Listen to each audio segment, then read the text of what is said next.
The sidewalls of radial ply tyres bulge where the tyre meets the road, making it difficult to estimate inflation pressure visually. It needs to be checked with an accurate tyre gauge.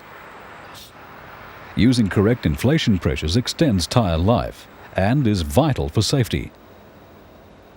Sidewalls of an underinflated tyre flex too far, which pushes the centre section of the tread up and away from the road surface. This causes wear at the shoulders of the tyre. In an overinflated tyre, the sidewalls are straightened, which pulls the edges of the tread away from the road and causes wear at the centre of the tread. A tube-type tyre uses an inner tube, which provides an airtight container inside the tyre. A tubeless tyre is lined with a soft rubber layer to form an airtight seal.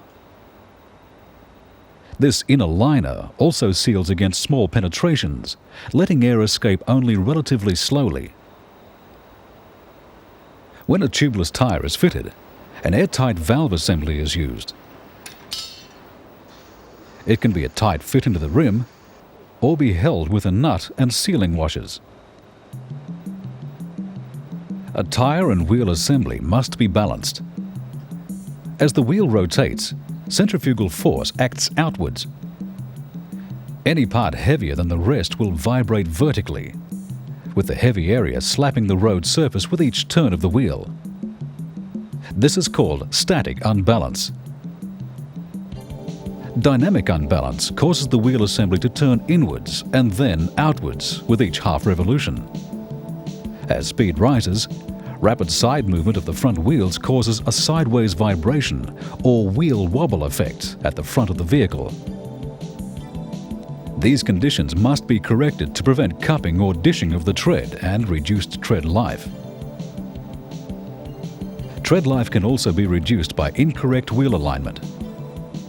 The feathered edge of this tyre indicates an incorrect toe setting. And wear on the one shoulder of this tyre could be due to incorrect camber setting. Most passenger car tyres have tread wear indicators moulded into the tread pattern. They generally provide an indication when the depth of a tyre groove falls to 1.5 millimeters. Control of a vehicle in any weather conditions depends finally on frictional forces generated between the tyres and the road surface. On a dry road, a smooth rubber surface can provide a high coefficient of friction, sufficient to maintain a degree of control during braking, accelerating, and cornering. In wet conditions, the coefficient of friction between a smooth tyre and the road surface falls to an extremely low value. Grooves in the tread pattern clear water away from the contact patch area. This allows a relatively dry area to be formed and for road adhesion to be maintained.